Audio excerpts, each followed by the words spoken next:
teman-teman sekalian, untuk bisa menjadi seorang pembicara yang baik di depan orang banyak, kita butuh sebuah proses, butuh sebuah latihan yang tekun.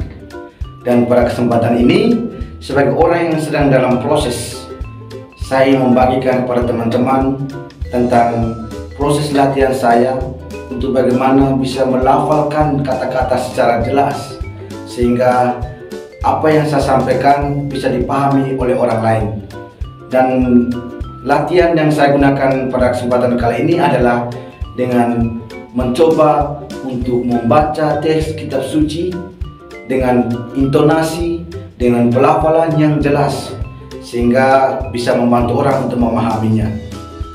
Mungkin dalam proses latihan ini ada kekurangan yang saya sampaikan ketika membaca, terbuka untuk menerima koreksi dari teman-teman semua, sehingga dari koreksi-koreksi itu mampu membantu saya untuk semakin berkembang dalam usaha untuk menjadi seorang yang mampu berbicara depan orang banyak dengan baik, dengan pelafalan yang jelas, intonasi yang baik, sehingga mampu membuat orang lain memahami apa yang saya sampaikan.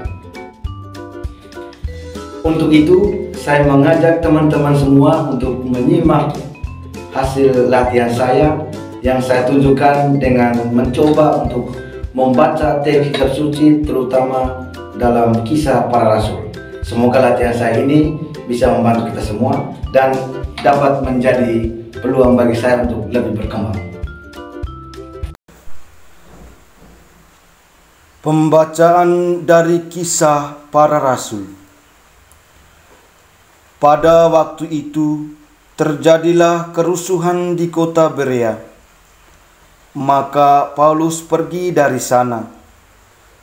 Orang-orang yang mengiringi Paulus menemaninya sampai di kota Athena, lalu kembali dengan pesan kepada Silas dan Timotius supaya mereka selekas mungkin menyusul Paulus. Di Athena, Paulus pergi berdiri di atas Areopagus dan berkata, "Hai orang-orang Athena, aku lihat bahwa dalam segala hal kamu sangat beribadah kepada dewa-dewa.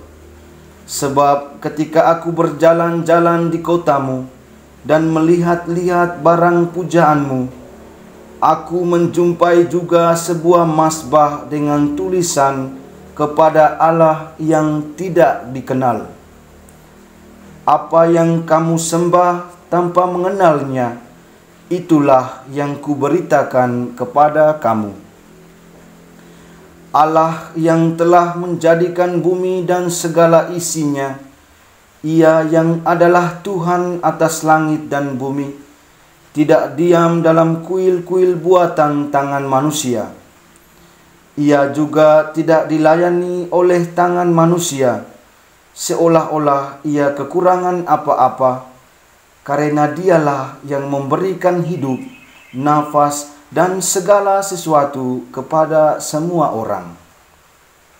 Dari satu orang saja, Allah telah menjadikan semua bangsa dan umat manusia untuk mendiami seluruh muka bumi, dan Ia telah menentukan musim-musim bagi mereka, serta batas-batas kediaman mereka.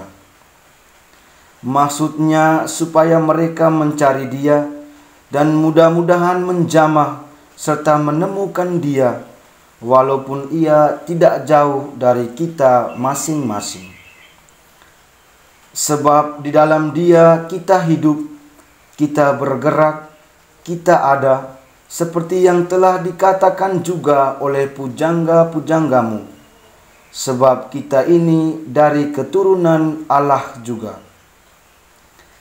Karena kita berasal dari keturunan Allah, kita tidak boleh berfikir bahwa keadaan ilahi sama seperti emas atau perak atau batu, ciptaan kesenian dan keahlian manusia. Dengan tidak memandang lagi zaman kebodohan, maka sekarang Allah memberikan kepada manusia bahwa di mana-mana semua orang harus bertobat. karena Allah telah menetapkan suatu hari pada waktu mana Ia dengan adil akan menghakimi dunia dengan perantaraan seorang yang telah ditentukannya, sesudah Ia memberikan kepada semua orang suatu bukti tentang hal itu dengan membangkitkan orang itu dari antara orang mati. Ketika mereka mendengar tentang kebangkitan orang mati, maka ada yang mengejek dan yang lain berkata, "Lain kali saja kami mendengar engkau berbicara tentang hal itu." Lalu Paulus pergi meninggalkan mereka. Tetapi beberapa orang laki-laki menggabungkan diri dengan Paulus dan menjadi percaya. Di antaranya juga Dionysius, anggota majelis Areopagus, dan seorang perempuan bernama Damaris, dan juga orang-orang lain bersama dengan mereka. Kemudian Paulus meninggalkan Athena, lalu pergi ke Korintus. Demikianlah sabda Tuhan.